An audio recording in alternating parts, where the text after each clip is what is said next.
Good evening and welcome. This is the Marion City Council meeting for Thursday, August 8th, 2019. Please rise and join us in the Pledge of Allegiance. I pledge allegiance to the flag of the United States of America and to the republic for which it stands, one nation, under God, indivisible, with liberty and justice for all. Thank you. Please be seated.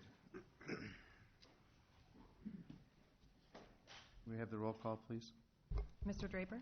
Here. Ms. Atkins? Here. Mr. Jensen? Here. Mayor Abu-Osley? Here. Mr. Sternad? Here. Mr. Brandt? Here. Ms. Gedalia? Here. Thank you. At this time, we have a moment of silence.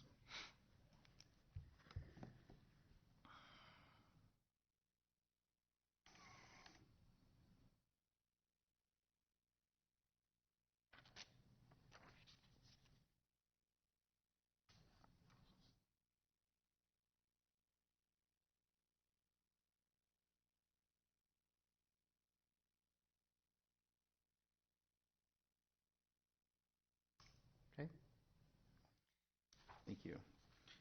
First on our agenda, we have a proclamation for American Wind Week, and we don't have anyone here to accept the proclamation, but we did receive a request from Power Up Iowa to present the proclamation, and I've asked Council Member Atkins to present that this evening.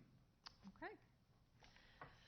Whereas Iowa ranks second in the nation for wind power capacity with nearly 9,000 megawatts installed, producing enough electricity to power nearly 2.1 million homes. And whereas Iowa's wind production also ranks second in the nation at 33.7% of all in-state electricity production, with current and future projects estimated to bring wind's share of electricity production to over 40% in 2020. And whereas Iowa is home to 114 wind farms and 10 wind-related manufacturing facilities, and whereas wind power's opportunity in cities and communities all across Iowa, resulting in $58 million in state and local tax payments and $20 to $30 million in land lease payments in 2018 alone. And whereas wind farms in Iowa have attracted over $16.3 billion in private investment to date, helping to spur critical investments in communities that fund manufacturing jobs, education programs, and local economic development projects. And whereas the development of wind power now supports nearly 10,000 jobs across the state, and whereas the advancements in wind power will greatly enhance our ability to attract new businesses and talent to our state and community, and wind energy will continue to grow as a major force in the U.S. economy. Now, therefore, I, Colette Atkins, on behalf of Nick Abu-Osley, Mayor of Marion, do hereby recognize August 11th through 17th, 2019 as American Wind Week. Thank you.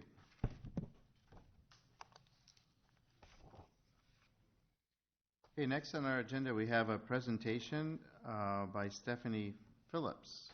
Correct? Please come forward. Stephanie's here to tell us about her new project with the Victory Sports Center. Yep. So thanks for having me again. Would you're required to say your name and address for the record. My home address, yes, not our business. Please. Okay, I'm Stephanie Phillips. 3123 Ryans Road in Solon is our home address. Welcome. So thank you. Thank you for having me back again. So it was about 4 years ago, I think, already that I came the first time, and we opened Victory Gymnastics Training Center. And you guys helped us that time with TIF financing. And since then, our gym has grown. Projections were blown out probably 18 months into it from what they were supposed to be. So there's 9 gyms in the corridor total for gymnastics. We're now the 3rd largest. We're the 5th largest in the state of Iowa already. Wow. So it has been a wonderful experience for our family. My whole family wanted to be here tonight, but this is actually the craziest, busiest night at our gym, so they all have to coach. So I came down myself. But what we're excited to do this time is every night we have families constantly, parents want to be able to do what their kids do. They want to have a family center that families can go do things together. This particular facility obviously caters towards children. It's children's gymnastics. And so we just really started to see a need for something in the community. We have families that literally leave this area and go to Des Moines and Cedar Falls where there are such type facilities that we're going to open. So our next endeavor is Victory Sports Center. So Victory Sports Center will be a state-of-the-art facility featuring American Ninja Warrior, which hopefully everybody has heard of. If you haven't, you can look it up, watch TV, it's everywhere. Rock climbing, we'll have a 60-foot long traverse rock climbing wall, as well as a trampoline park. My husband, what he's most excited about is we're also having a golf simulator. We'll offer corporate outings during the day when kids are at school. We'll have full concessions, birthday party rooms. This facility will be 10,000 square foot bigger than our current facility. So a much bigger project that we're getting ready to undertake. So there are similar facilities in town that have pieces of what we offer, Air Effects, Sky Zone, but ours has the total package. The other places also are completely geared towards children. This really is being geared towards the entire family, to where families will look out there and dads and moms will think too, like, this isn't just a kid play zone, like, I want to get out there and try this stuff too. So, and it'll cater families all the way to the serious athlete. Like my own sons, they're getting to the age where you can only compete in gymnastics till you're 18, so they're going to transition over and actually train for the show.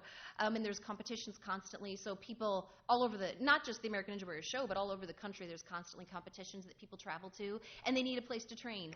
So our place is actually going to also break it down. The one place that people travel to in Cedar Falls is just like for super serious athletes. Like, so little guys go there, get discouraged, and leave. Our place is actually breaking it down. We'll have 3 separate courses for little beginners all the way up to advanced people. So we're also going to put in like an actual spring floor where, oh, there it is. So we'll actually have the warped walls just like they have on the real show. The black piece up at the front is still an actual tumbling floor, because there's a lot of adults who used to be able to tumble who think they can still do it and want to give it a try. So we're going to actually put in a regular gymnastics floor then there at the beginning. The course on this side is actually over regular floor. The point being that if somebody falls on a certain skill, they can just they don't have to go through the whole course again to get back on the apparatus they fell on. But you'll see one of them is actually above a pit. So that's the course for little guys that are just, little kids first learning. If they fall, they're going to fall into a pit. So for safety purposes. The piece that actually has our logo on it, that is called an air mat. That is kind of like what you see on TV when people are doing like stunts. That is an airbag that people can walk up the stairs and do flips off of. And then the 2 things in front of that are just different forms of trampolines. There's one thing that is not in there that's where you see the 2 little white trampolines. That is no longer going to be there, and I can't even tell you what's going to be there because we're the first place in the United States to have it. One of my sons saw it on Instagram. We asked the people who are making our trampolines, and he said that he had never heard of it. So he contacted his place in Canada, and they're like, oh, yeah, they're all over in Canada. So there's going to be a really fun thing there for people. So we're even going to have the, you can't see it in this angle, but on the other side, like right in front of the rock climbing, there is also, I don't know if you've ever seen them, but like jousting, where you go out on the beams and you joust with people. There's a full upstairs that's where the birthday party rooms, golf simulators will be. So, we live in a place where you have to be indoors over half the year, but there is nothing for families to do, really. So our current gym, we're very proud of the fact that we have people that drive from Dubuque to come to our gymnastics facility, all over in the little outlining communities, of course, Marion. So there's no doubt in our mind that we'll draw people from all over the state for this. Especially with all the expansion that's going on around us, and with the Prospect Meadows, I feel like when people are in between tournaments on a Saturday, they'll come up and be able to enjoy that. If they have to stay overnight because they have a game the next day, they'll have something to go do. The main thing is that right now people are leaving our community, our own gym members, especially the boys, to go have American Ninja Warrior birthday parties in Des Moines, because that's the only place that's really set up so far like this. And even within our own state, the places in Des Moines, we're friends with one of them, is nice.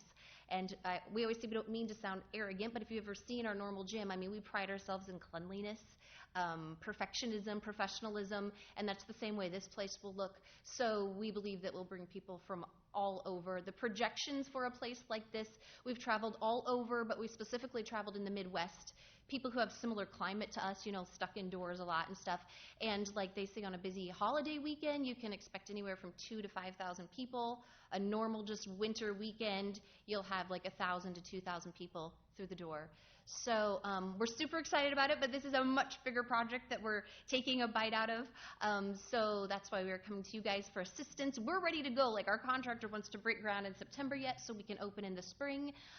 So it's all just dependent on the rest of this process and getting everything finished. So that's basically it. Hey, little known fact. I was on the Linmar boys gymnastics Yeah, team. But I won't be doing the won't tumbling. be trying any of this. Yeah. Get in there. I couldn't do it well back then. I certainly can't do it well now. And you know, there are some states that still have high school gymnastics, but Iowa got rid of it, which is sad. It was a long time ago. Yeah. Well, I've been very excited about getting to the point where we can actually announce this to the community, because I think it's going to generate so much excitement, Yeah. and it's going to be wonderful. How's the pricing work? So this is something else we're really excited about, because all the places you go to around here, you get those little Tyvek, things. And then we've heard horror stories from places how people try to cut those off and retape them on their next child to get. So we're actually also the only place, I think, in the entire Midwest that the place is designing from is actually out of Utah. And there's these bands that look like a watch. When you come in, we're going to actually do two different things. Most of the time will be open gym time, where people can come in, buy an hour, 2 hours of time in the gym. And do whatever they want. And they can use anything in the place. But then these bands, they'll actually, rather than have those Tyvek things on, they will have a little gun that they shoot the watch, and it loads your time. So then, and those can only be removed by our staff. So then they'll turn a certain color when your time is up, and the staff can remove it. So you can buy an hour. Of course, you get a discount if you buy 2 hours. But then, because this is, and I don't know if anybody knows this, but just last year in 2018, they started American Ninja Warrior Junior. So it used to be that you had to be 18 or over to apply for the show. They now have a show for the juniors. So that's why it's just exploding even more.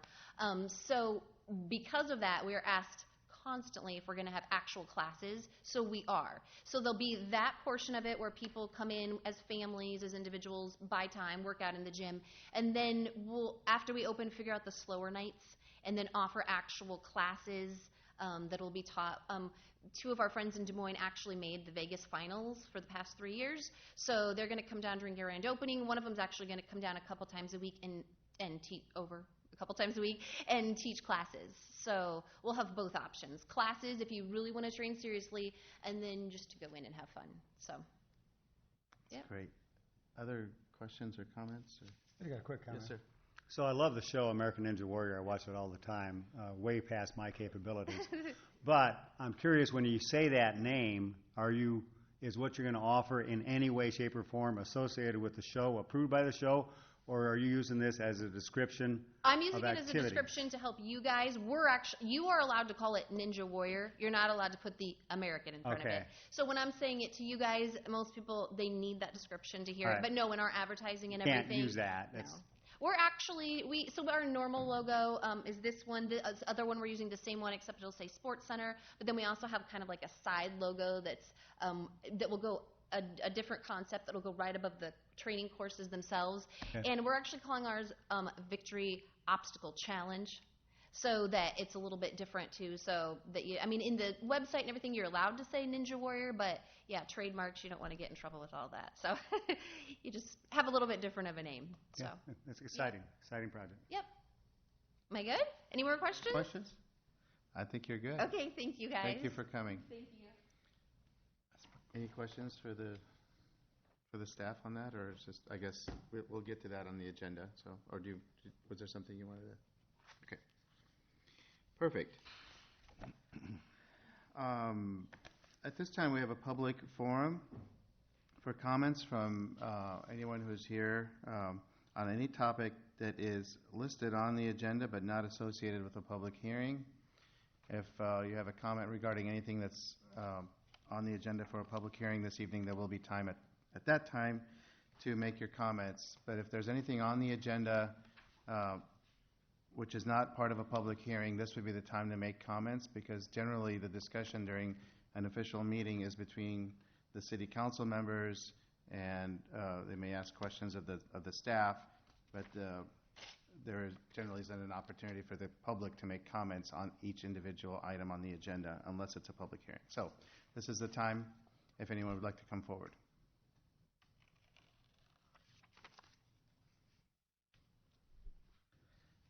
Okay, I don't see anyone, so we will close that part of the meeting and move on to the consent agenda. Ms. Gadela. Mayor, I move to approve the consent agenda as follows, including items A1 through F1, and these are resolution numbers 27837 through 27859. Second. It has been moved and seconded to approve the consent agenda as presented, including items A1 through F1, resolutions 27837 through 27859. Discussion?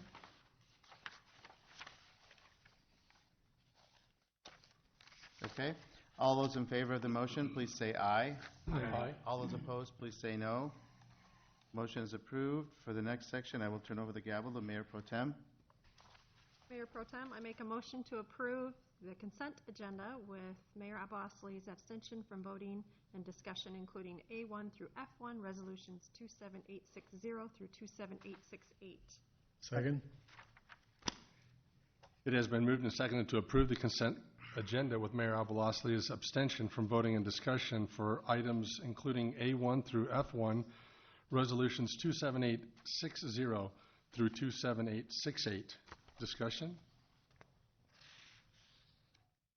Seeing none, all those in favor of the abstention, say aye. Aye. All opposed, say no. Motion carries.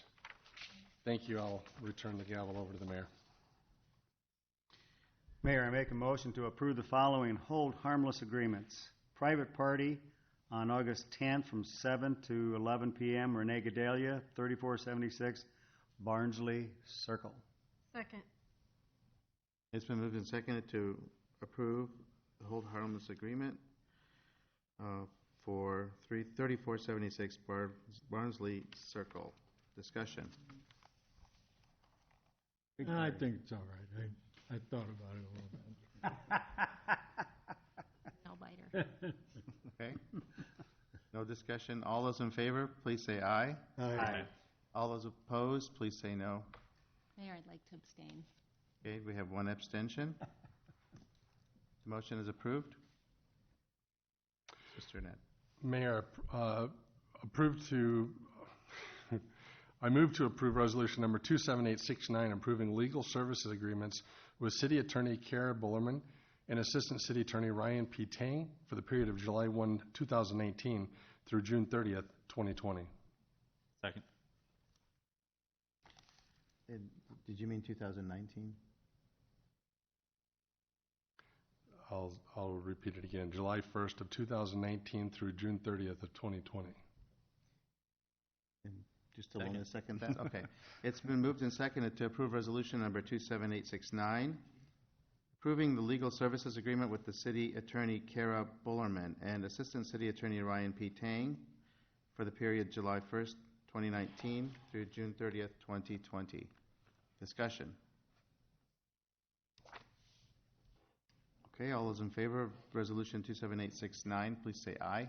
Aye. All those opposed, please say no. Motion's approved. Mayor, I move to approve resolution number 27870, awarding general obligation urban renewal bonds series 2019D and authorizing and approving an loan agreement providing for the sale and issuance of bonds and providing for the levy of taxes to pay the same. Second. It's been moved and seconded to approve resolution number 27870, awarding general obligation urban renewal bonds, series 2019D, and authorizing and approving a loan agreement providing for the sale and issuance of bonds, providing for the levy of taxes to pay the same. Any discussion?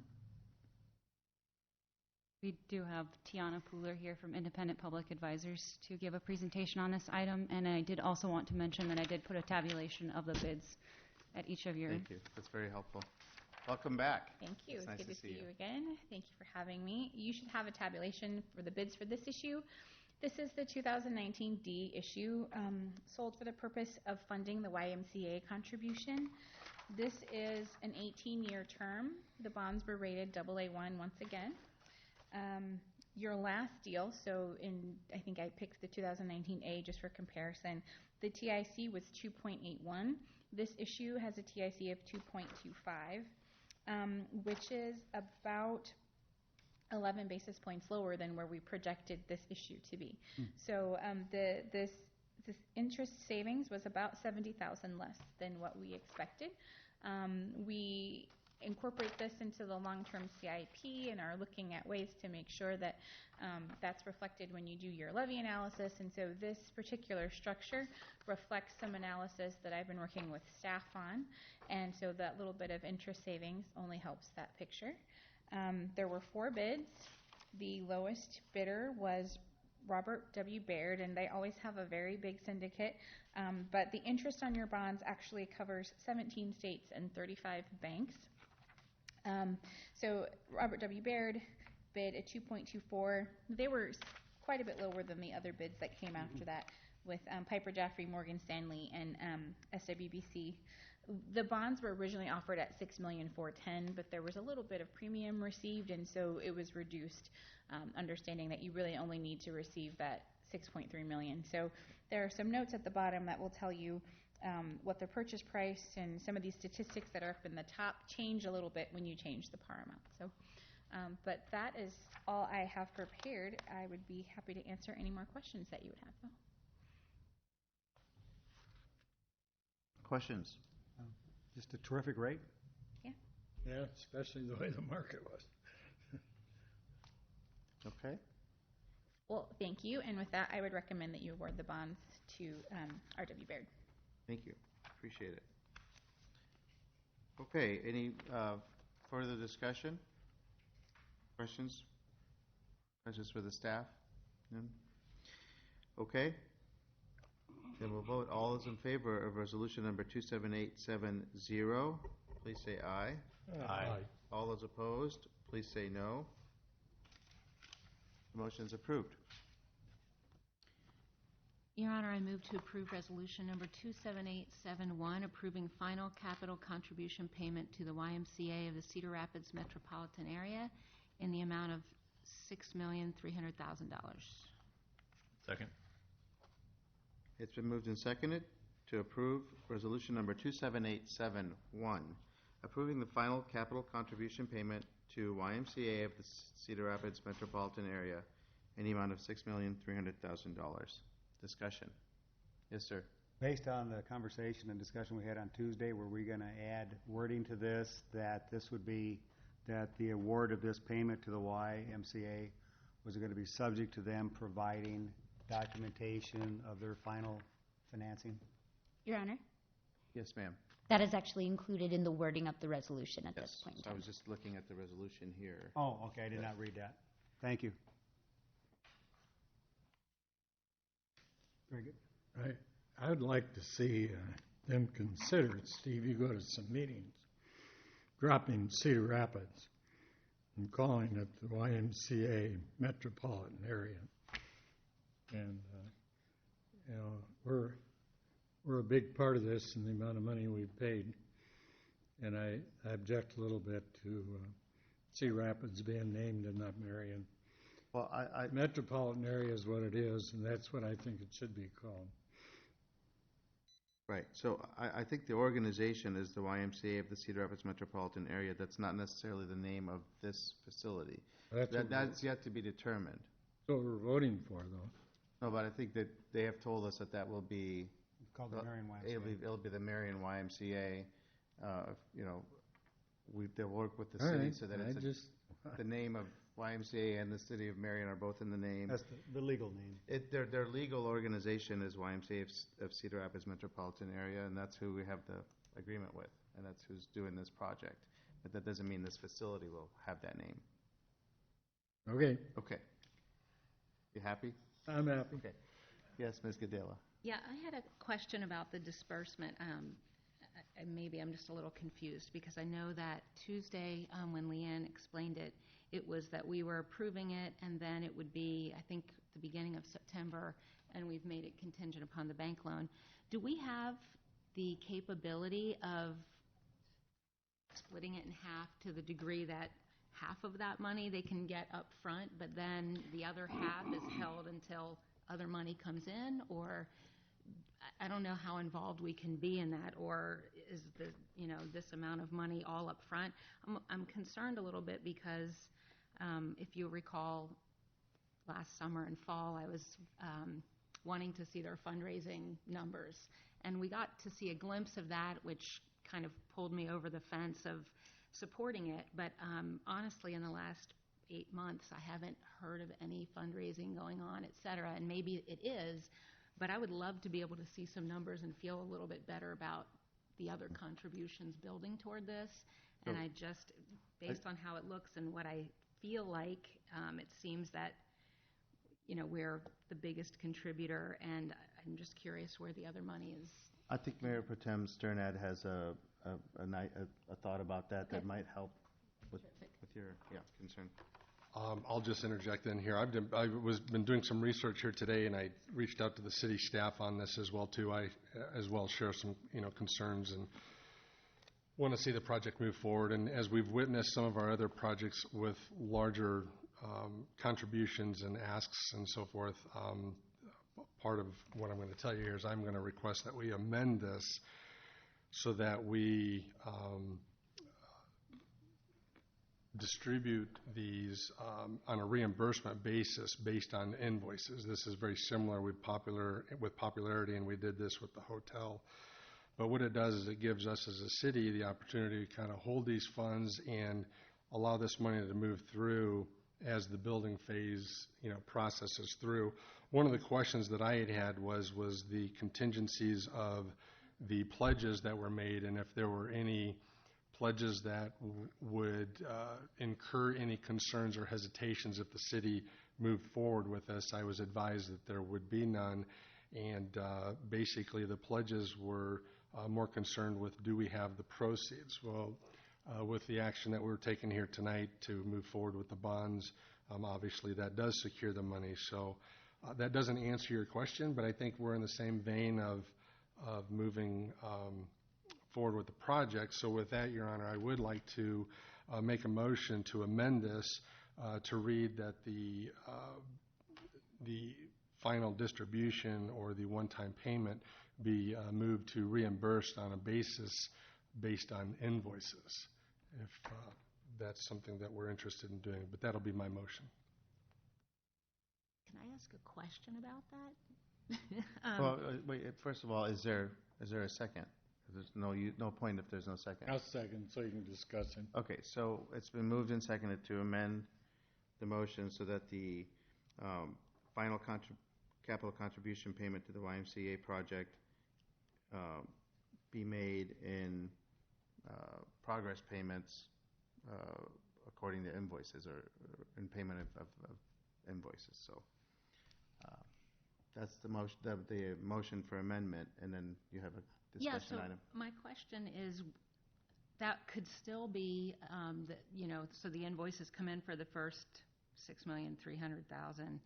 We could still be fronting that. So my concern, I understand where you're coming from, but I feel like the expenses that are going to be submitted are all legitimate. They're all going to be construction costs. So I don't really have the issue with that. I have more of an issue with, I just want to make sure the rest of this is filled in so we don't have a half-built building and someone coming back and asking maybe for more money or an additional stall. Because when Bob Carlson asked me to table this in December and then bring it back, it was time is of the essence. Construction costs are going up. We got to get a shovel in the ground, so we approved that, and nothing has happened. And we've had no financial information. I'm curious if construction costs have gone up, how much, and how are they going to make up that difference? So I don't have an issue with the amount of money, and I definitely don't have an issue with the YMCA in and of itself. But I would really feel more comfortable having more financial information about what else is getting filled in to move this project along. And I don't even really know exactly, other than giving them half up front and being able to hold the other half until they fill it in with the private. To me, that's the only thing I can think of that protects the city a little bit more. I don't know if anyone else has another suggestion or if we are even able to do that, but I don't have a direct suggestion for that, but maybe somebody can answer the question. I think the issue with the construction costs going up was, I mean, they signed their contract, right, with their, or was that, they needed to actually enter the agreement, and that would have locked in the prices. I think that's what I remember them saying, or not? Who would? Well, in looking at the contract, certainly there's going to be some costs that will go up. For example, the concrete walls that are part of that bid, the original subcontractor that had given them the lowest bid needed to have that put in place probably this spring. So that contractor withdrew their bid. The next bid was going to be about $100,000 higher. I have not heard of any other cost going up significantly in any other area yet at this point in time. So the general contractor, Knutson, feels that the majority of the other costs are still in line with what they had been looking at the end of the year. I'll add my comment to what Renee is talking about. I would not accept her recommendation. I think this city council has made a commitment for a number of months on what we were going to do and how we were going to fund this money. The YMCA has been working very diligently at putting the rest of the financing together, including a presentation that will happen next Wednesday to the state of Iowa for a CAT grant, putting the upfront loan together with Farmer State Bank and a back-end loan together that would be sufficient enough to fund all of the cost required for Knutson to start that contract and get the building committed or completed. So I think all of a sudden, if we're going to start playing a game like that, I think it would be very poor on our part to consider doing that. I can somewhat understand Randy's comment, although if we fund it up front or we fund it with the invoices, I don't think that time frame is going to be that long for them to incur $6 million of cost, once that project gets going. So I'm not sure that would be, a big harm to the project. I cannot agree with Renee's comment to start holding back money when we have already agreed with them to upfront it. Okay, further discussion on the motion to amend, the motion to amend, which was made by Mayor Pro Tem. Go ahead. I guess I would, Mr. Jensen, I appreciate your comments as a council member, but I feel, and though legal says that there is no conflict here, I do feel, the question was asked, who controls this from the city? Leanne, I have consulted other CPAs. I do that, that you have a fiduciary right as a city employee to oversee these budgets for this process, but I feel as if though we are in a whirlwind here, that there is no one in control of this project. So I would like to know as well as the Perrine Center and all of these other pledges, as this program is funded by two different categories, I feel as if though we don't need to be the front 6.3 million first in. The last thing I want to do is see a hole in the ground. We were told this project was going to move swiftly in January, and that didn't happen either.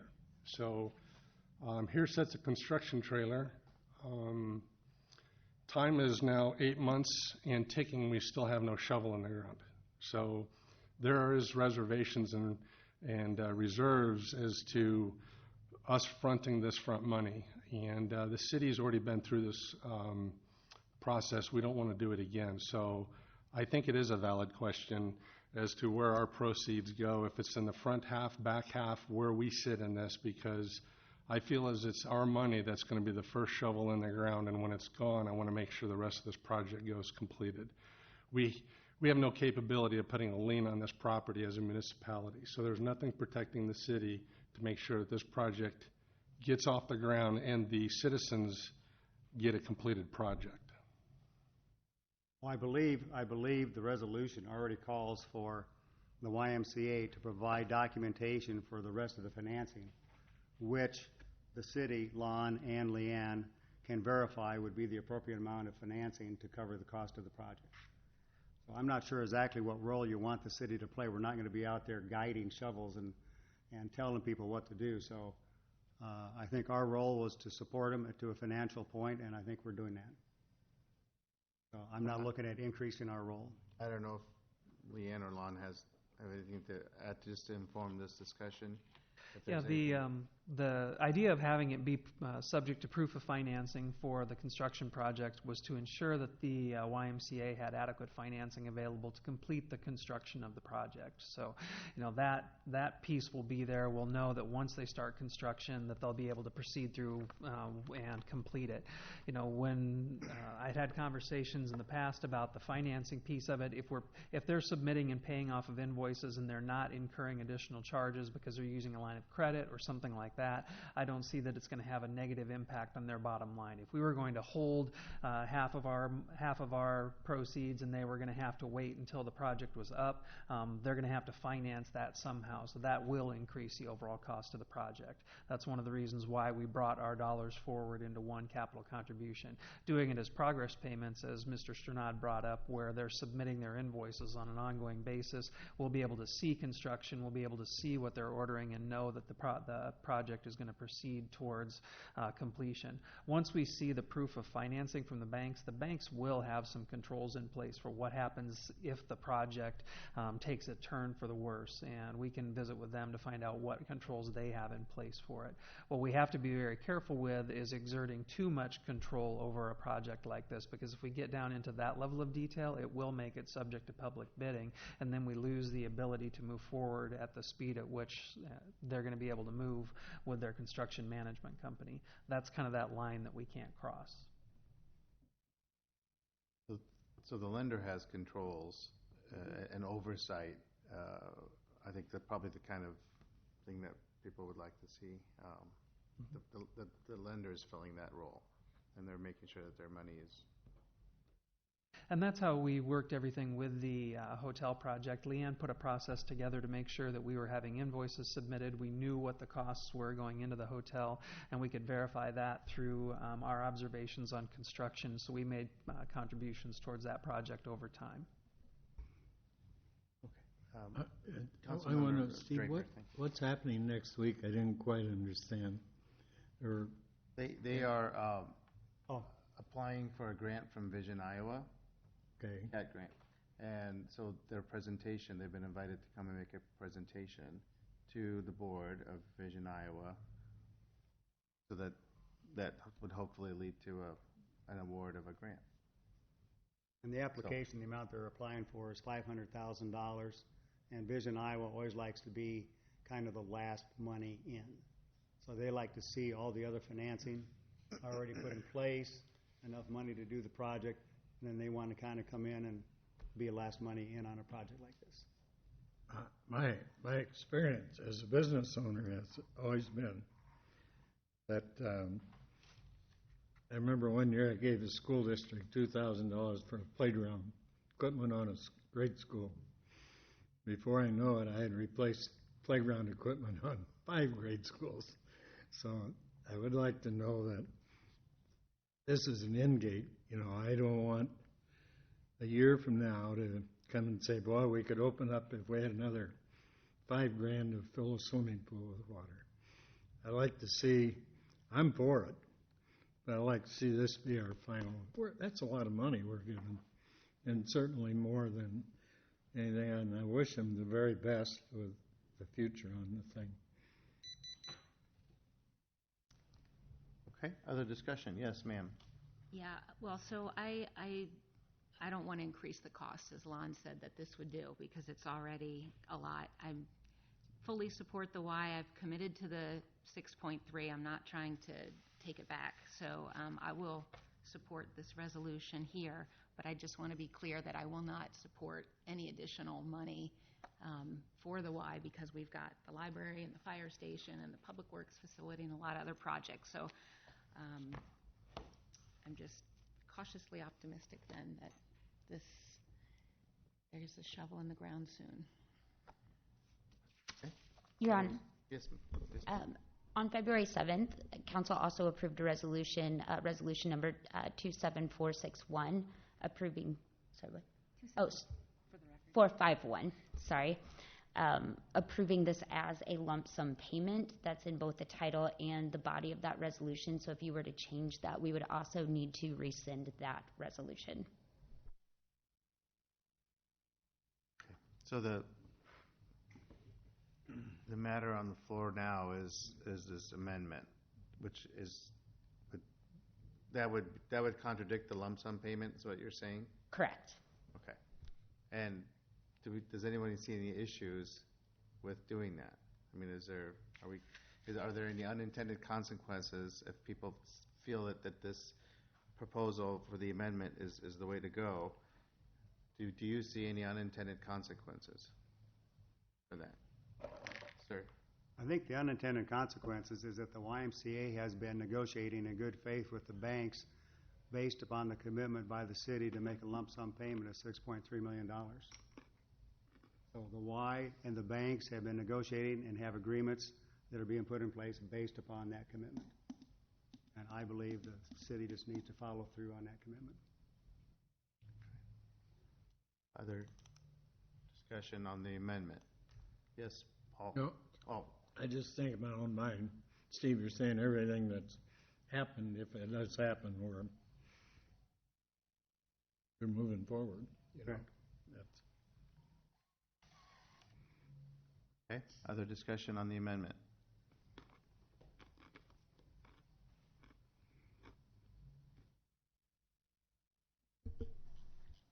None? Okay, ready to vote on the amendment? So clarify the amendment, please. The amendment is that we approve the final capital contribution payment in the amount of $6.3 million to be made in progress payments according to invoices, to actual invoices. Okay? Everyone understand the amendment? Okay. All those in favor of the amendment to the motion, please say aye. aye. All those opposed, say no. No. Okay. The motion is approved.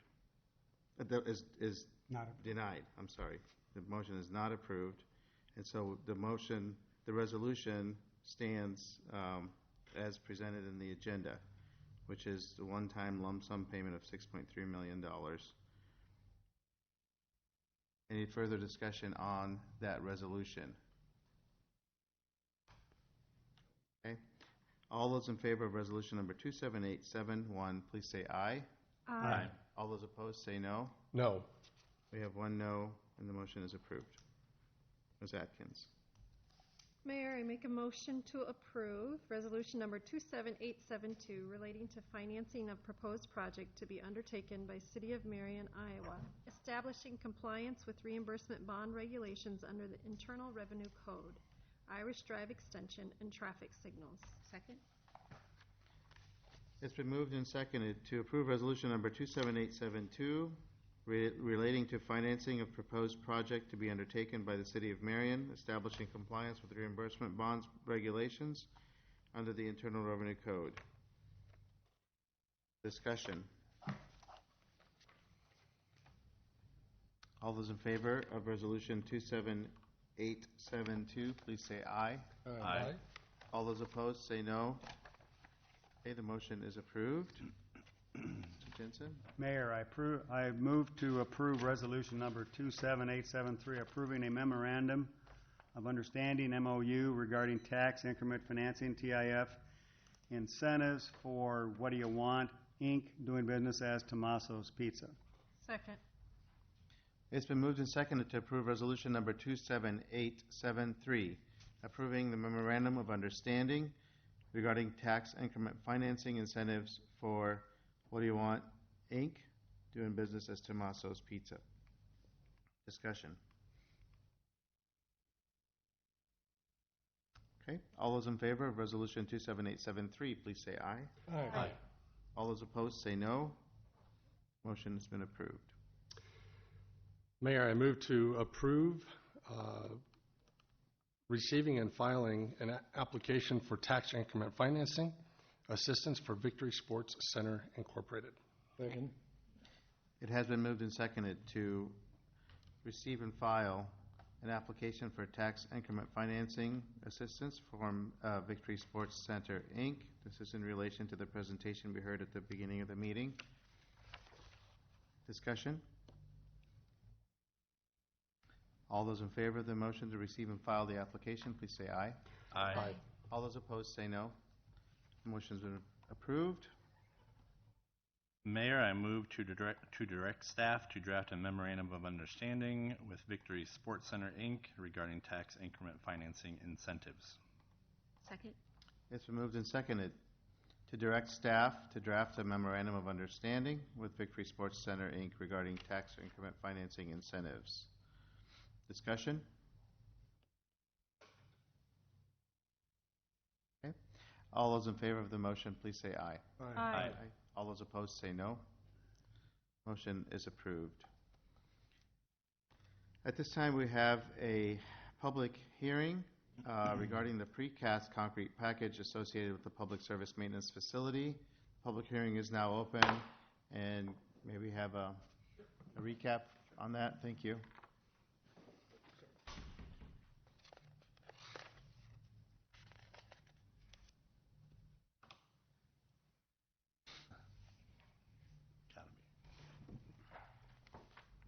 Your Honor and Counsel, we solicited solicited bids for the precast concrete package associated with the public service maintenance facility. We received 3 bids in total. Mid-States Concrete out of Beloit, Illinois, was a low bid at $1,989,550,000. Staff is recommending awarding to Mid-States Concrete. Per the terms of the contract, they have to deliver the precast by February 17th of 2020. From there, they're programmed 30 working days from that point to complete. However, they assured us they'll be done within 2 weeks. From that point, there'll be a late penalty charge of $500 per day. Okay. Is there anyone in the audience here who would like to address the council either in favor or in opposition of this measure? Please come forward. This is the public hearing portion. Public comments are welcome at this time.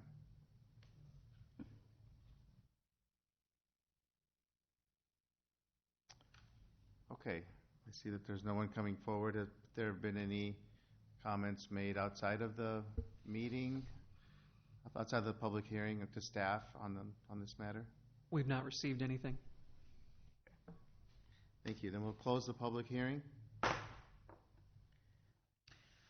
Mayor, I move to approve resolution number 27874, approving bids and awarding contract to Mid-States Concrete Industry for the precast concrete package associated with public service maintenance facility in the amount of $1,989,550. Second. Been moved and seconded to approve resolution number 27874, approving bids and awarding contract to Mid-States Concrete Industry for the precast concrete package associated with the public service maintenance facility in the amount of $1,989,550. Discussion? I just had a Yes, thought, ma'am. and I know we don't Go do ahead. this, but it would be really cool if we could time lapse this thing going up if it's really going to go up in 2 weeks. Do you guys have any plans for anything like that? We will. Awesome. Yes. That's going to be really neat. Cool. Okay, sorry. 30-second video. Great, Yeah, right? great thought. There it is. Okay. Any further discussion or brilliant ideas? All right. All those in favor of resolution number 27874, please say aye. Aye. All those opposed, say no. The motion is approved. We have another public hearing regarding the metal building systems package associated with the public service maintenance facility. The public hearing is now open, and we have a recap. Yep. Yes, Your Honor. We received 3 bids for this portion of the facility subcontract. Unsided Construction was a low bid. They came in at $1,457,500. Staff is recommending awarding the bid to Unsided Construction. Under the terms of the contract, they will deliver the metal building package by November 14th. From there, they have to complete the entire package by, I think, the week before the precast is delivered. From that point on, they have late fee penalties of $500 per day. Again, staff is recommending awarding this to Insighted Construction. Okay. At this time, we will open the floor for public comment as part of the public hearing. Anyone have any comments to make? Please come forward, whether in favor or in opposition of this measure.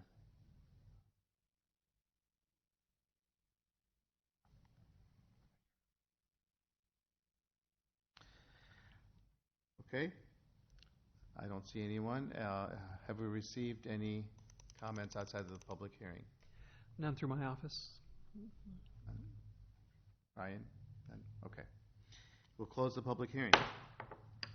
Your Honor, I move to approve resolution number 27875, approving bids and awarding contract to Unzitig, I hope. Construction for the metal building systems package associated with public service maintenance facility in the amount of $1,457,500. Second. Okay, it has been moved and seconded to approve resolution number 27875, approving bids and awarding contract to Inzitig Construction for the metal building systems package associated with public service maintenance facility in the amount of $1,457,500. Discussion. Okay, seeing none, we'll vote. All those in favor of resolution number 27875, please say aye. Aye. All those opposed, please say no. And the motion is approved. We have another public hearing regarding the concrete foundation package associated with the public service maintenance facility. The public hearing is now open. May we have a recap, please? Yes, Your Honor. We solicited bids for the building foundation package. In total, we received 2 bids back. Delaney Concrete Construction was the low bid at $404,488.52. Per the terms of the contract, they are supposed to complete the foundation package by October 24th, 2019. Beyond that, liquidated damages have been programmed at $300 per day. Staff is recommending awarding the contract to Delaney Concrete. Okay. At this time, the floor is open for comments from the public in this public hearing. Anyone wishing to address the council in favor or in opposition of this measure, please come forward.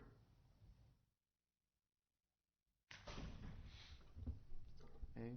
Have we received any comments outside of this public hearing? Nope. Okay. Note that for the record, and we will close the public hearing. Your Honor, I move to approve resolution number 27876, approving bids and awarding contract to Delaney Concrete for the concrete foundation package associated with the public service maintenance facility in the amount of $404,488.52. Second. It has been moved by Councilmember Jensen, seconded by Councilmember Atkins to approve resolution number 27876, approving bids and awarding contract to Delaney Concrete for the concrete foundation package associated with the public service maintenance facility in the amount of $404,488.52. Discussion?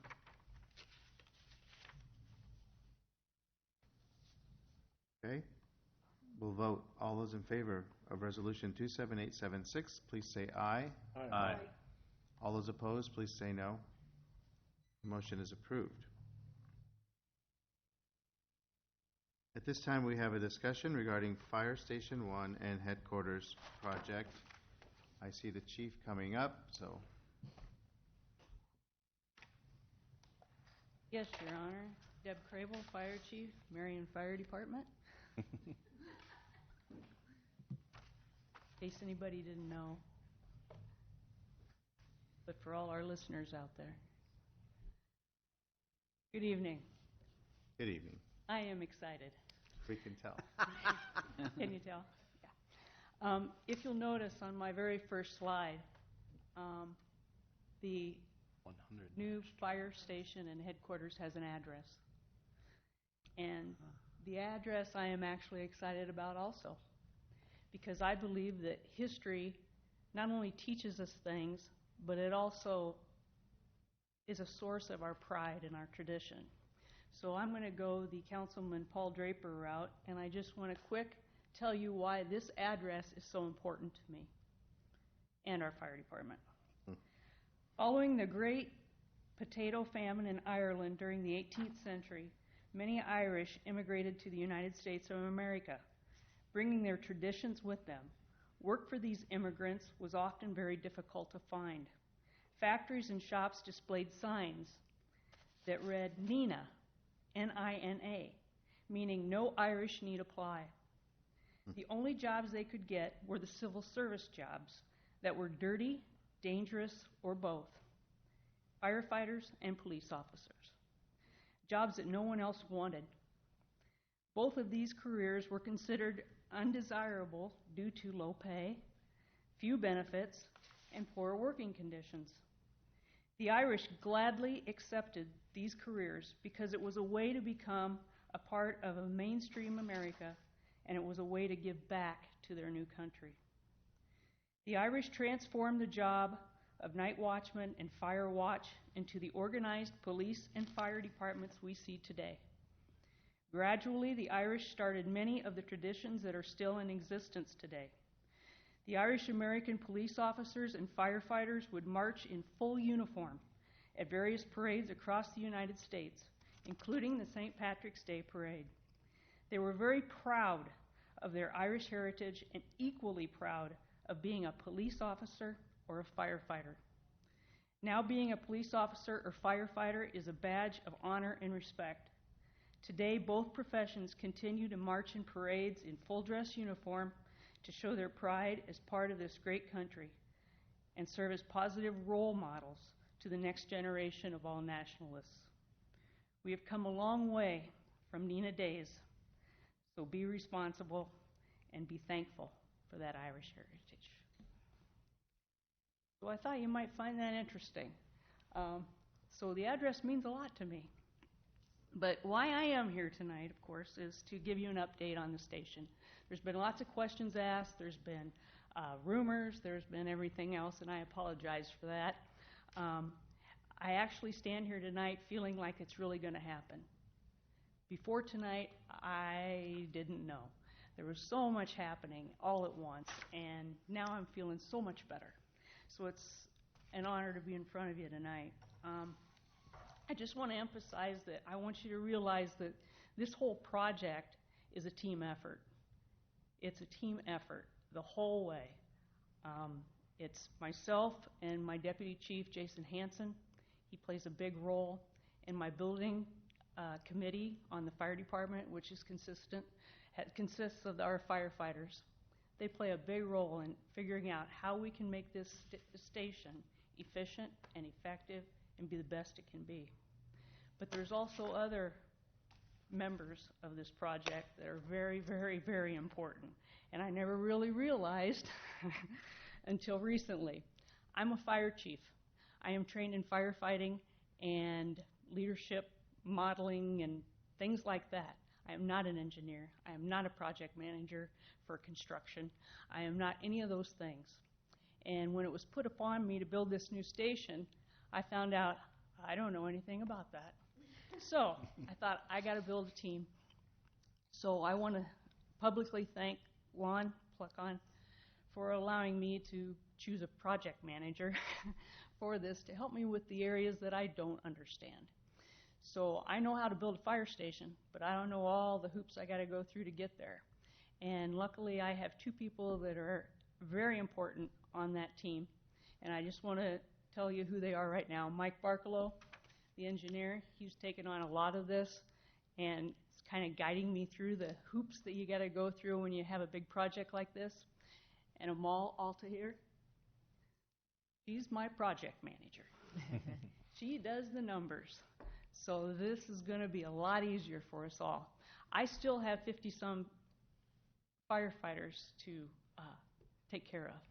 So this addition of building the new station is a lot of work. And so building a team, I think, is the best way, and I'm glad I've got the team I've got. So, and with OPN, it's been a joy to work with them. It's been really great. They've been wonderful to work with and very knowledgeable in the things that we wanted to see in the station. So with that, a little history is I told you before in other presentations and things that 2007 is when this all started. Chief Jackson brought to the council that we are needing a third station. And at that time, he came up with a $1.8 million station that only had 4 bedrooms, 3 bays, and there was no headquarters or anything else. So back in 2007. 2017, we finally are going to say we're going to get this fire station. So we put in the CIP project and requested for a satellite station, meaning there would be no headquarters there. And it would have estimated to be at $4.5 million. In 2017, we also were looking at remodeling Station 2. I got with the original architect of Station 2 and met with them and asked them what it would cost to build on offices and do the things to Station 2 we need to do because we have outgrown them through the years.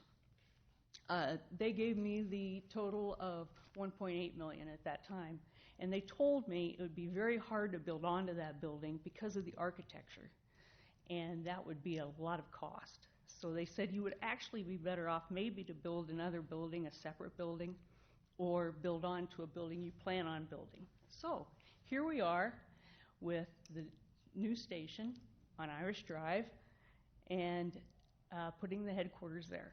That's how we got to this spot. So in 2018, we put in the CIP with the headquarters a $6.9 million estimate for a building. Now, with the OPN, now that we've sat down with the architects and done the things we have, we came up with an estimate of $7.3 million. So there's the history. Here's the design and construction of the fire department.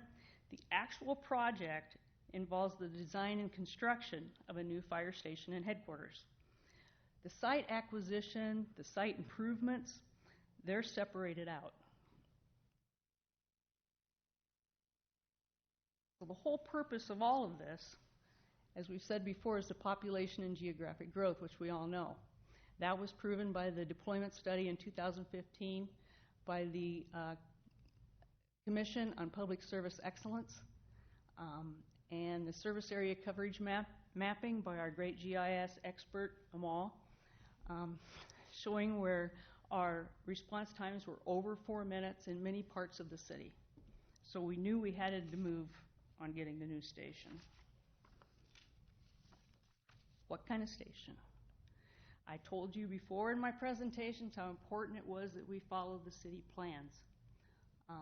Talking with Tom Treharn, it's important that we have developmental goals, and I think the city needs to lead the way in following those goals. So we said we were going to go step into nature, go to a biophilic design, and at that time I said that I thought bringing nature into the building would also help with PTSD of the firefighters. So it was an important component, not only to the city's plans and goals and being an example to future developers, but it was also going to benefit the fire department and the firefighters' health and wellness. So the guiding principles that we had when we sat down as a committee and with our groups, those were our guiding principles. I've shared them with you before. Community connection and transparency, be a good neighbor. Of course, that all went into the design. But I also want to emphasize that our group also was very concerned about fiscal responsibility. And we made that thing as tight as we could make it. As tight as we could make it. So the goals were, of course, the location was the response times, efficiency and effectiveness, and I've told you all the goals before. So we have a new fire station. I just want to remember that a fire station is different than other buildings. It accommodates extremely diverse functions. It's not just like any other building. We've got actually a home inside the station. We've got a vehicle and equipment maintenance facility. We have a emergency operations center, a storm shelter, a training room to be used also as a community room. There are so many aspects. And when you put that many aspects into a building, it's going to cost. And that's what I learned. So that was an interesting thing to learn. So you've seen this before. This is the first floor, the apparatus bay, and in the red is the decon area, the training room in blue, and the offices in green. Second floor is the living space. And they wanted to be separated, and health-wise, they need to be separated, the firefighters. So that's where we are with that. Now I want to turn it over to my project manager, Amal.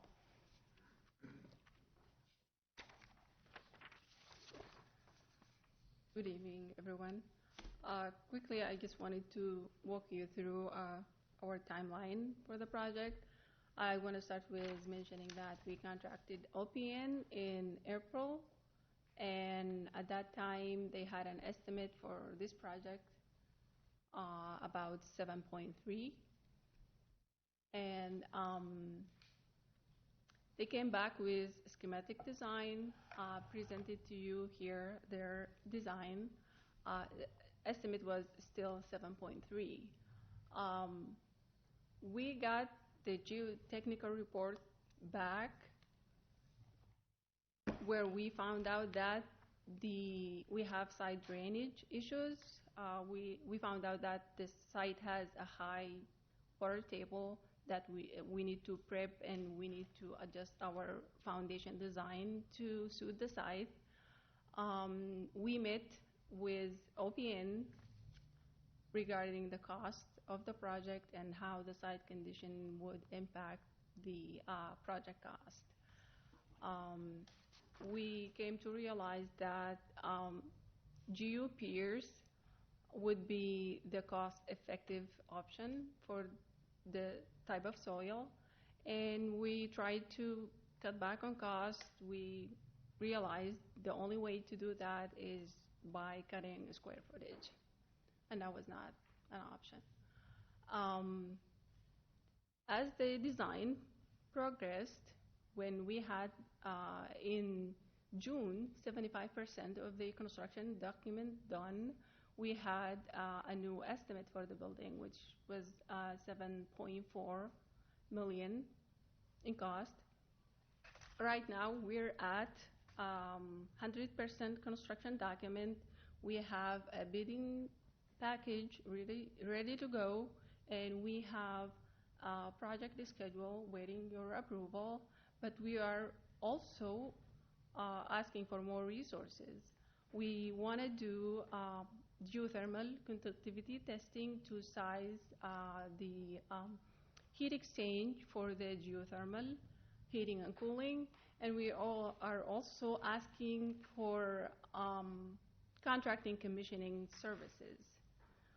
That would be contracting a consultant team of mechanical designers, electrical engineers, to review the specifications that are written by our mechanical designer.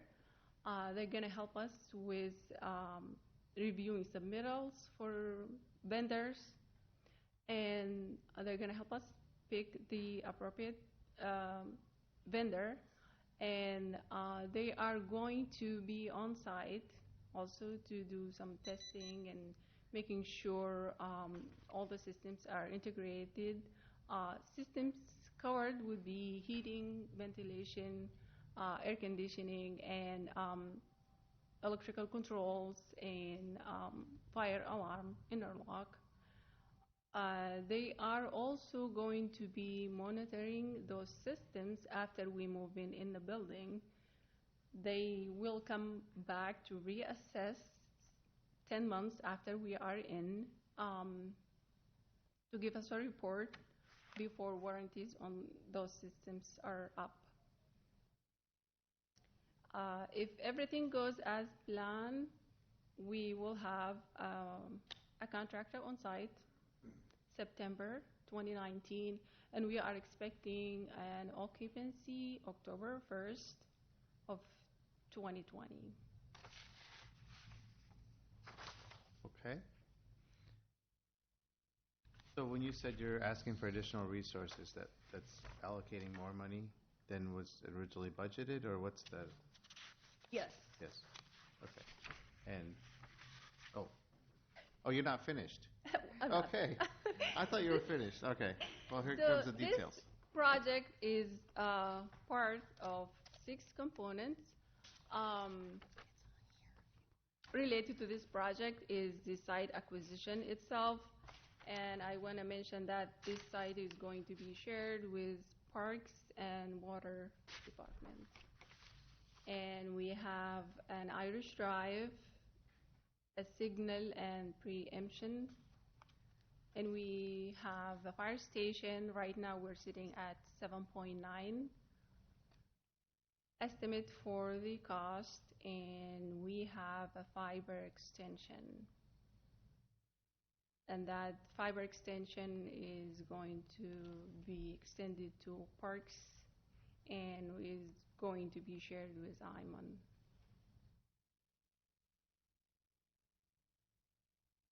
So that would bring the project budget to 8.5 million. Expenditure up to date, we spend about 260,000 on design. We are expecting funding sources breakdown to be 2.1 million in general obligation bond and 1.5 in lost. And we are proposing general obligation in amount of 4.7. Cash flow wise, right now we are scheduled for $500,000 for the next fiscal year, and we bonded already 2.1 for this project, so we're looking to cash flow 5.6 million.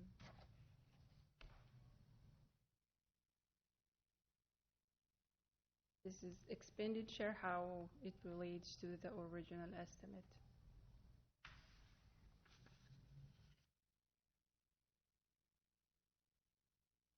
Questions? I want to mention that we have Landon with OPM here, if you have any questions regarding the design or estimates. You ready for questions? Yes. I'm sure there are some. So, questions? Yes, sir. So my question is now the cost that you are presenting to us tonight is based upon OPN's cost estimate and the bid package that they are putting together. As they in the past have, so once the bids, this is sent out for bids, has their bid estimate been pretty accurate as far as bid packages that have been received? So what are our chances of bettering that number, or how close are we going to come? So what's our history or their history of their estimate compared to what the bid packages have been coming in? And I know a lot of that is also a factor of how busy all of these subs are at this particular time, how many major projects are going on out there. So I'm just looking for some feedback in that arena. Well, I would say that this amount actually has a contingency in that. What's our contingency built in? 3%. 3%. 3%? Yeah. Yep.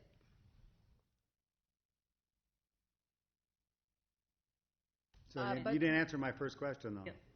And as for that part, I think I'll let Landon answer that. I want to say that this estimate includes the site prep and the GU Pierce Foundation. That was not considered at the beginning. And also, I think the decision to go with the storm shelter was not considered in the original estimate. And we are looking at recouping costs for that with grants. because of the shelter. How much would that be? How much of that would it be? Sorry. We're trying to determine now, what we have to do is separate out the cost of the actual shelter itself to apply for the grant. And how likely is it that we could be successful in that? Would you feel good about being able to get it I actually do. reimbursed? I actually do. And I'm also looking at another grant for the biophilia, so we just haven't, we can't apply for the fire department grants until September and October. So I have to wait for that. But I'm also looking for more monies for the station. Welcome. Sorry, Mr. Jensen, back to your question. Just state your name and address. Oh, please. sorry, Landon Berg with OPN Architects in Cedar Rapids, Iowa. Is that sufficient? Okay. Okay.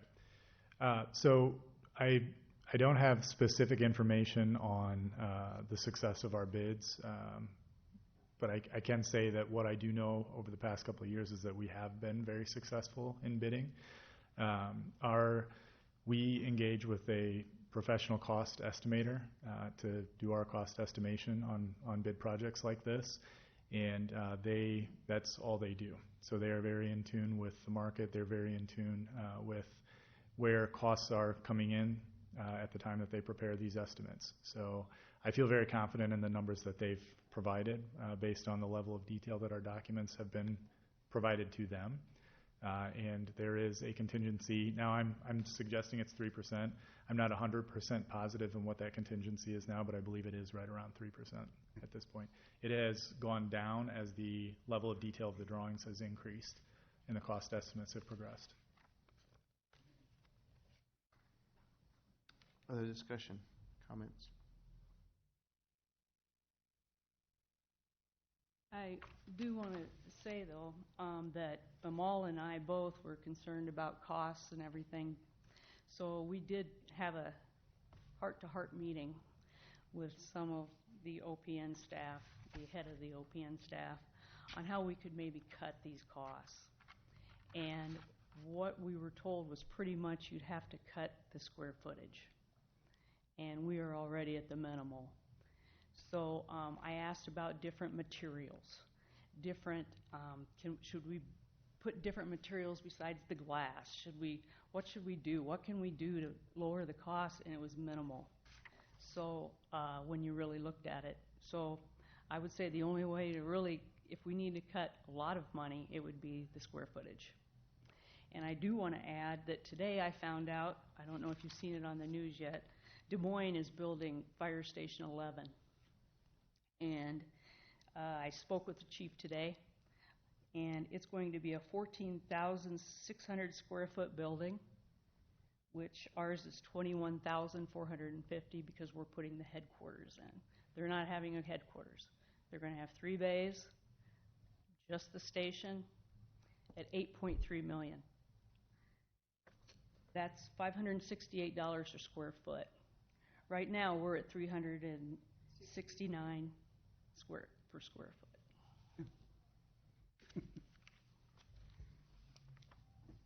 Other discussion, questions? Yes. I was wondering, is the cost of Irish Drive fair to put into the fire station? I mean, all you really need is an exit and not the whole road, and we're showing $800,000. To me, that should be parks or some other force. If you look, Councilman Draper, the total cost for all the site improvements and everything around it, cost of land acquisition, comes up to $10.375. We did separate out those other expenses associated with the road, associated with the fiber, associated with the traffic signals from the fire station itself. So the number that you're talking about now, just under or just over the 8.4, is for the station, the facility itself. But that's for the Parks Department. It's not for the fire station, is my argument. Parks Department is still us. It's an extension to get to your house. Any other questions? Yes. I just have a quick question. First of all, support, what a great facility, certainly needed. So right now we have, but if I understand, we have budgeted $7.3 million, is that right? Correct. And And we need to that get was the to report from OPN. 8.5 million, right? I just want to make sure I understand this. So where would the $1.2 million come from? Like, how do we find that money? Find it, or Big are we Irish asking- drive over there. So the 7.2 did not include the design. So this is just construction, and the project is design and construction. So if you look at it, design or soft cost, about 600,000. But we're looking to finance through general obligation. So we're expecting, so originally scheduled for 2.1 million. We're looking at 4.7 now. And the big key to this one is what does it actually come in at on the bids? There are several items on there that so far we've been doing very well in the bidding climate out there for the cost of Irish Drive, for the cost of dewatering the site. So in order for us to get to that point, though, we have to have authorization to put it out to bid and cross our fingers a little bit that the competition for the project will work in our favor. We get a couple of percentage points off of the architect's estimates, and we're back down into line with where we had originally expected it to be. Okay, so if I can just follow up another question. Clearly, I'm not understanding what you're saying, because my question will allude to that. So we have a certain amount of money that we have budgeted for the project, and what I'm hearing is it will cost more than what we have budgeted, which we can get access to those funds. So we have to pay those back. So how will we pay that additional money back that we didn't budget for? More generally, what does that look like? There are a couple of things that we will be looking at as we go through and update the CIP. We may end up having to scale back on another project somewhere else to make sure that we stay within line for where the City Council wants us to be for the property tax rate. GO bonds of this type do go directly towards property taxes. We have the option of potentially allocating some additional local option sales tax towards it. We'll have a census in here that will come in and intervene that may change how much we collect towards lost that could go towards this project. And we have some of the resources from the West Tower Terrace urban renewal area that we could draw on to help moderate the impact on the debt service levy. Yes, Mr. Jones. So to follow up on her comment, is it safe to say that as we've been talking about this, and again, I love the facility. I think we're going to be very proud of it. It's designed very well. But from a number standpoint, when we talk about the CIP, we've been talking about a $7.2 or $7.3 million. So I understand with the piers cost and the site work, that's driving the cost up. Some of the design is driving the cost up. But in the past, is there a reason when we talked about the budget for this project, we did not include the dollars for the soft cost? We knew there were going to be numbers there. I mean, we could have swagged what that was going to be. So is there a reason in the past we weren't talking, instead of 7.2, we should have been talking 7.8, and then going from 7.8 up to 8.4. So is there a reason we, in the past, talked building cost only? Maybe we didn't bring up that question correctly, because we were talking, brick and mortar only and not the soft cost, which are always going to be there. And maybe that was an oversight on our part for not asking the right questions or getting it presented correctly. That's why I have a team now. That's the exact reason. I was the one to try to determine what the bids were going to be.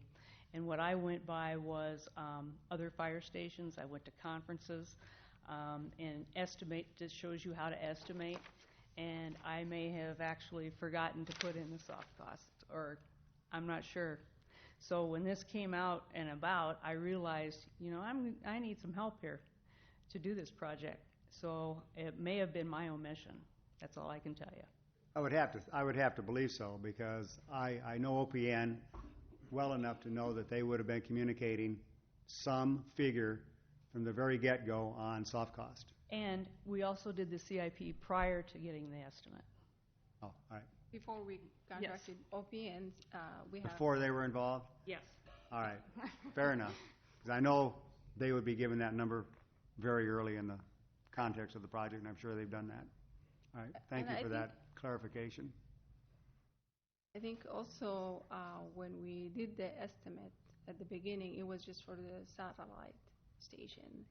The scope changed, square footage changed, not necessarily adjusted the estimates, yes. But that was the 2016, 17, yeah. Yeah, our number of 7.2 has always included this as the headquarters. Yes. Thanks. Yes, Other sir. questions? I just want to say thank you. A lot of work has gone into this. It's a great project. We need it. It's public safety, so we just got to figure out how we got to come up with a difference. So, but thank you for all your work. There's a lot of work that goes into this, and there's much more to do. So, thanks to everyone that's involved with that, all the departments, and there's multiple staff hours put into this to this point, and there will be more coming. So, that's business. We're witnessing that, right? So, it doesn't matter. We need to move on. Yep. It's a great project. Any other comments? So is there a decision tonight on this, or this is just a presentation? No, this is just the And the presentation. engineering section will be your actual action. Yep. We have two decisions to make, contracting for geothermal testing and for commissioning services. Yeah, the next two items are related to awarding those two service contracts related to the next stage of construction. Two minor ones. Two very minor contracts. Okay. Mayor? I Yes, have a ma'am. question. So this is delayed 3 months from July of 2020 to October now. Will this change the hiring and all of that that's going to be related to populating the new station? No, it won't at all. Okay. In fact, it's going to help us out a little bit. Because of the budget that was approved this past year, I had to wait on the hiring for the next 3 that are needed for that station. And I was really worried they wouldn't be trained in time. So this gives me that time to make sure they're trained and ready when that station opens. Great. Excellent. And have you also, and I know we'll probably have a different presentation for this, but you had talked about figuring out how to cycle the firefighters through the different 3 so that everybody has the opportunity to live there. And that's another point, too. To cut the cost of this building, if we took out the training facility, maybe those kind of things, we could maybe save some money.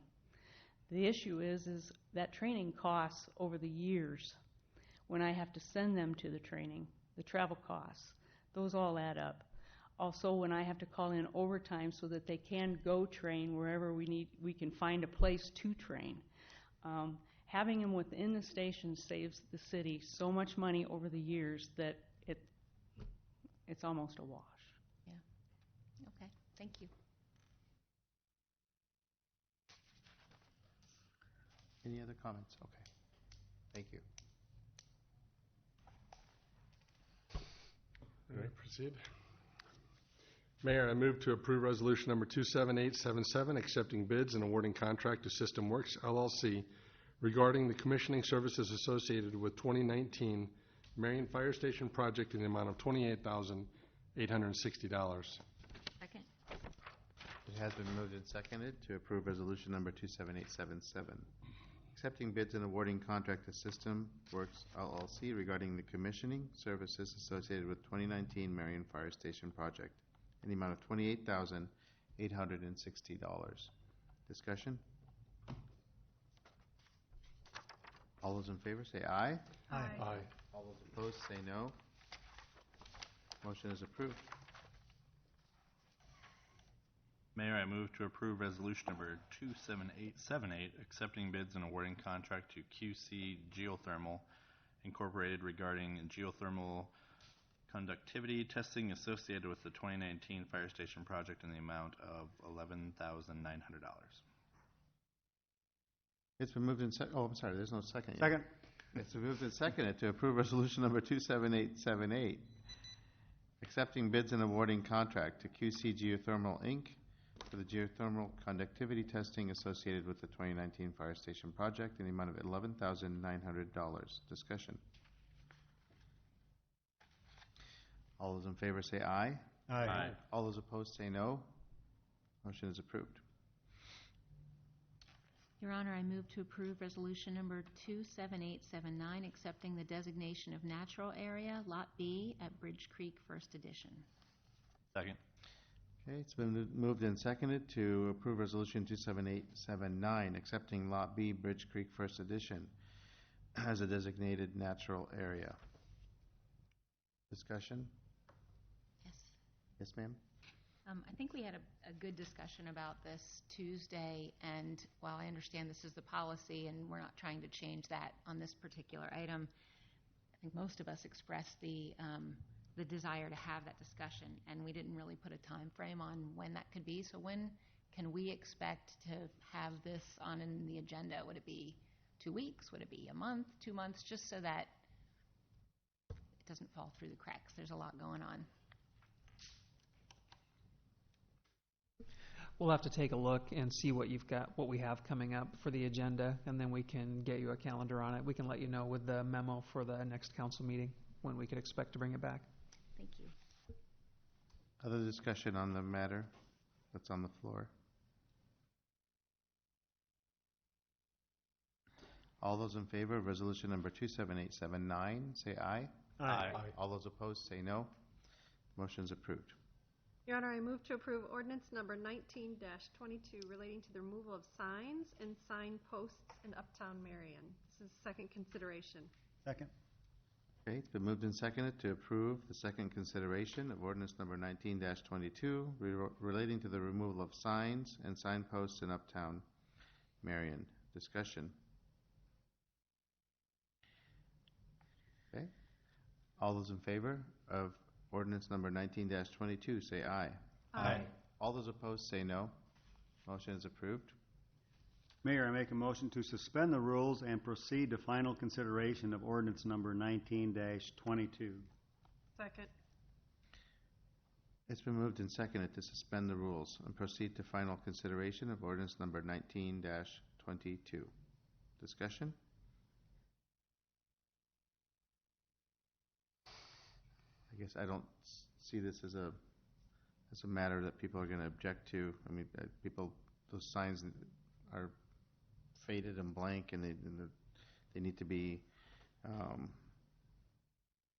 taken care of. So I don't see this as waiting one more meeting to have a final consideration. I don't see anybody coming forward and objecting to our removing the signs or fixing this problem. So. Any further discussion? All those in favor of the motion to suspend the rules and move to final consideration, say aye. Aye. All those opposed, say no. No. We have one no, and the motion is approved. Mayor, I move to approve ordinance number 19-22 relating to the removal of signs and signposts in the Uptown Marion. This will be final consideration. Second. It's been moved and seconded to approve ordinance number 19-22 regarding removal of signs and signposts in Uptown Marion. Discussion? All those in favor of the final consideration of ordinance 19-22 say aye. Aye. All those opposed say no. Okay, the motion is approved. Mayor, I move to approve resolution number 27880 approving contract and bond with SAK Construction LLC regarding the 2019 sanitary sewer slip line project in the amount of $157,657.25. Second.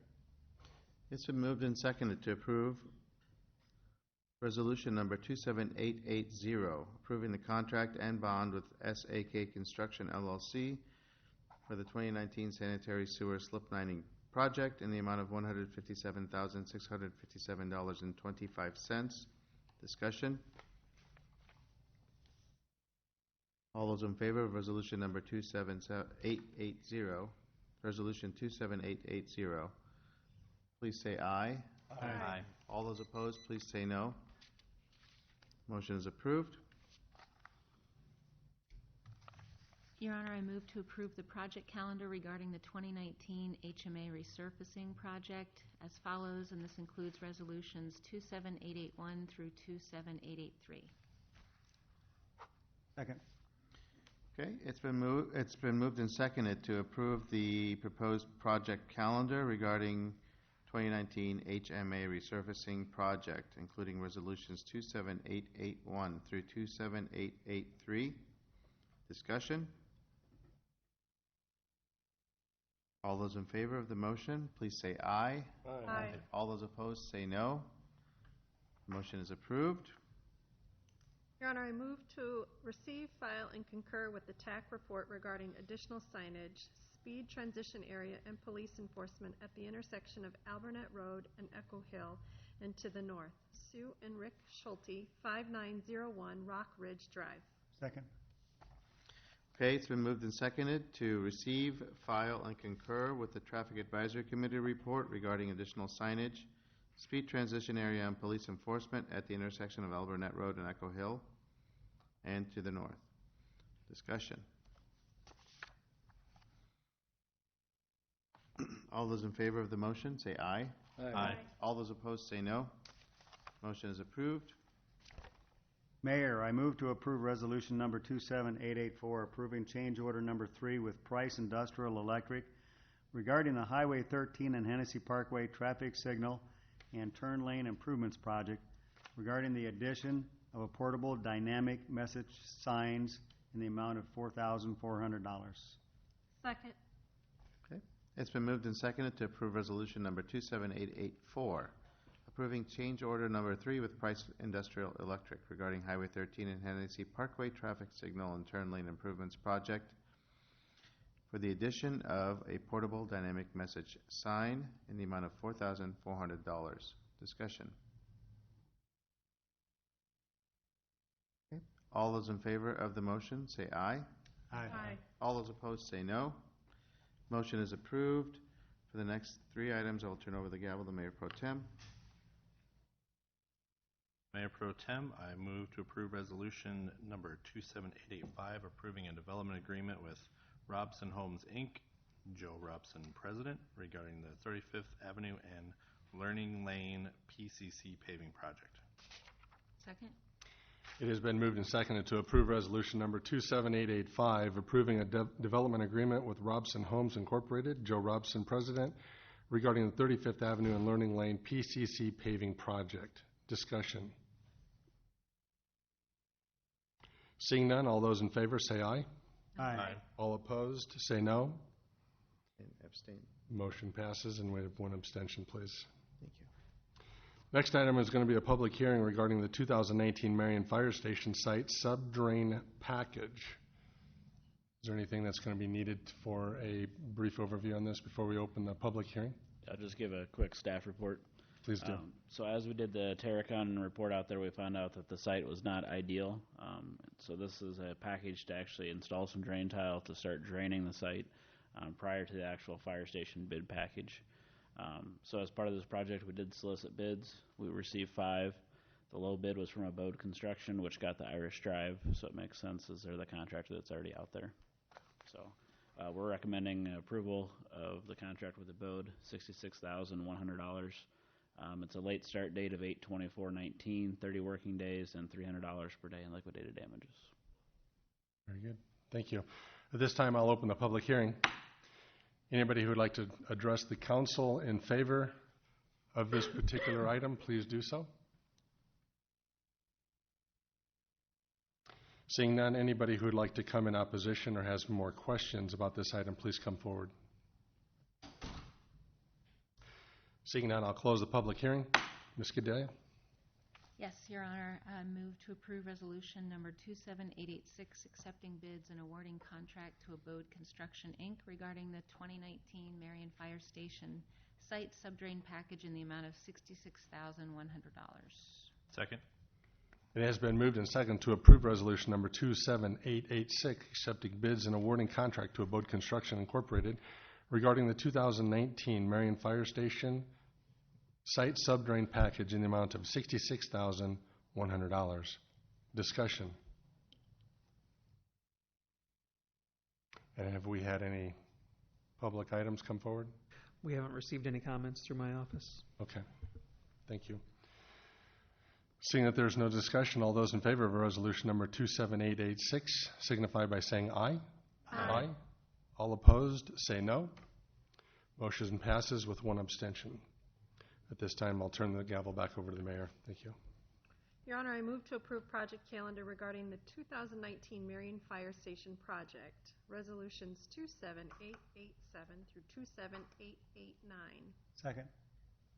It's been moved and seconded to approve project calendar for the 2019 Marion Fire Station project, including resolutions 27887 and 27889. Discussion? All those in favor of the motion, please say aye. Aye. All those opposed, say no. Motion is approved. Mayor, I move to approve resolution number 27890, approving an amended memorandum of agreement with Synergy Equity Partners LLC regarding the 2019 Irish Drive extension project. Second. It has been moved and seconded to approve resolution number 27890, approving an amended memorandum of agreement with Synergy Equity Partners LLC regarding the 2019 Irish Drive extension project. Discussion.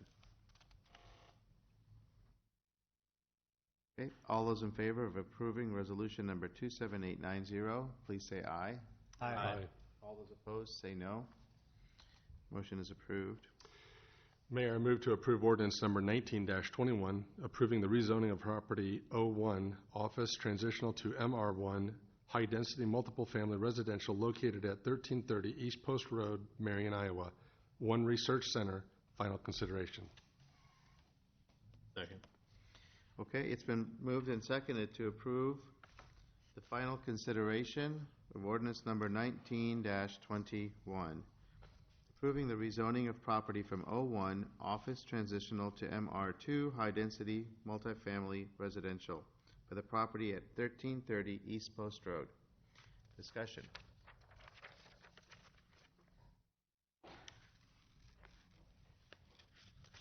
Okay, all those in favor of the motion say aye. Aye. All those opposed, please say no. Motion is approved. Next on our agenda is a public forum. This is a time that is set aside for public comments on any topic that is not listed on the agenda this evening. This can be any topic at all. If anyone is here to address the council, this is the time to come forward.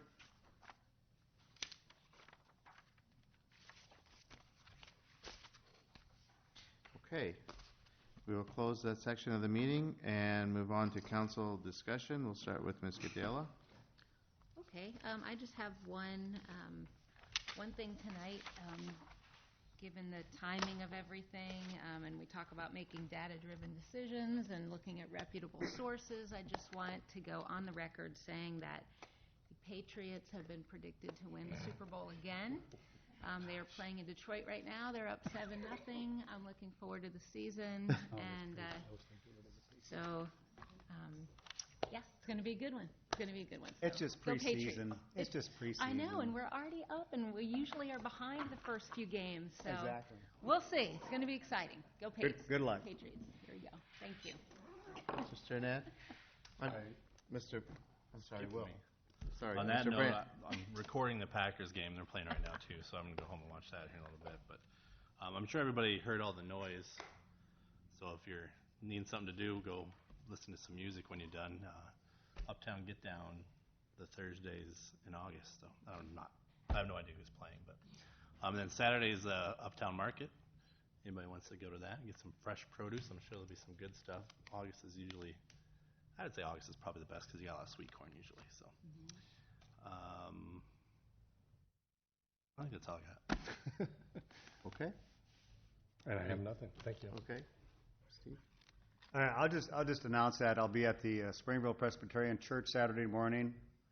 They got a pancake breakfast. But the neat thing about the Springville Fun Days is if you like running or walking, they've got a 6K that goes through the quarries. Again, so they do it every year. And if you haven't done it, it's really unique because you get to go down in the quarry on the north side of the road through the only tunnel that's under a highway in the state of Iowa.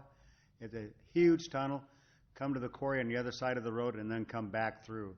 So I did it about 3 years ago, but I walked the whole thing because I'm not a runner. But it's really neat to do that if you've never done it. So fun event. I don't have anything. Okay, Paul? You do? What do I have today, Steve? Marion baseball. Well, yes, we talked about that on Tuesday. Marion baseball, the boys did it. They had a great season, right? They made it to the semis, and then darn Xavier took us out. Darn it. But it was a fun season. My son's a baseball player. Been watching him play baseball for, I think, 15 years, forever. And so it was a great way for him to end his high school career with a bunch of his friends that he's been playing baseball with a long time. So now I've transitioned from an Indians fan to a Jacks fan. So let's go Jacks, right? That was a great season for him. I'm a little low on battery tonight, Mayor, so I don't have an awful lot. But in 1838, as Marion started developing, people moved here because of the tree groves and the open land. They actually called it Grove City for a while because we had so many different variety of trees that were available. And we ended up with a lot of frame houses and log cabins. Our first police station was a log cabin. And if any of you read the paper last week, so was the county courthouse log building. But that's where all the logs come from. And the other thing was that we have very shallow springs available. You can dig down with a shovel not very far and hit water. And that may be our future source for water in Marion. That was the source in those days, but it became polluted with a number of animals and what have you. So if there'd be a way to keep that water clean, that there's plenty of it there, and it's a way that Marion could come up with some water short of continuing to try to drill wells and having the federal government tell us that we can't use any more water because we've reached our peak, which they've done twice. So, but the only other thing I had is you mentioned the Irish. They also were active in the railroad, and we had a railroad roundabout at 31st and 6th Avenue, which is really close to the roundabout. And I have this crazy idea that Paul would like to see a half-sized train engine in the middle of that roundabout. It seems to work well out on 35th Street to have the corn hinge out there. So it would remind folks that we were a railroad town. Our last train that came through here for passengers was in 77. 79 was the last one. If some of you might remember waiting until you'd go down to the viaduct to get under it, to get from one side of town to the other. The fire department really had a problem because the fire truck wouldn't fit under the viaduct. So they had to wait till the train moved or went and asked the train to move so they could get to the south side of town. So those are things that are happening. The Irish Hill become the Russian Hill out here.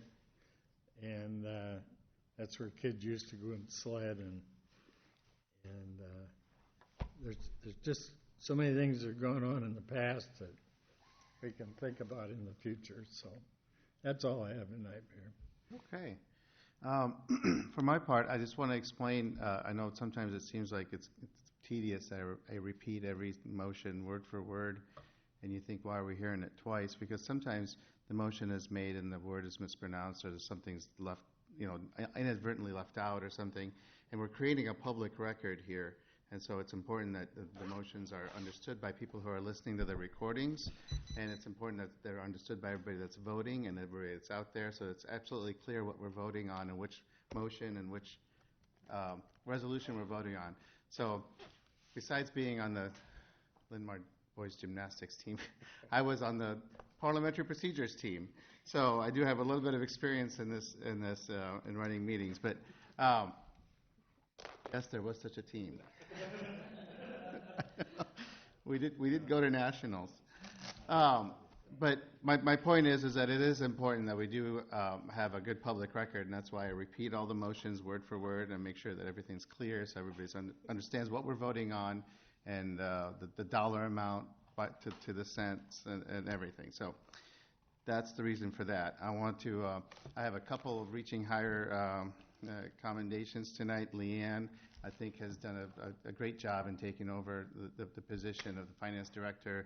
I saw that she had been finding ways we can move accounts to money to different accounts that are earning us more interest, and it's that kind of thing that we really appreciate, and every little thing helps, and so it just shows that she's on top of her job, and I just want to thank her. I really liked in the presentation from the chief. It was all great, but the part that I liked the most was the collaboration across departments and people coming together from different departments and saying, we can help you. And that should be happening everywhere in our city. All departments should be collaborating and seeing how they can help each other. We're all one team, and I just want to compliment the team that's doing that and showing us the example. Thank you for reaching higher. Since the last meeting, we've had ribbon cuttings for Schultz Strings. Great new shop up here on Twixtown Drive. Check it out.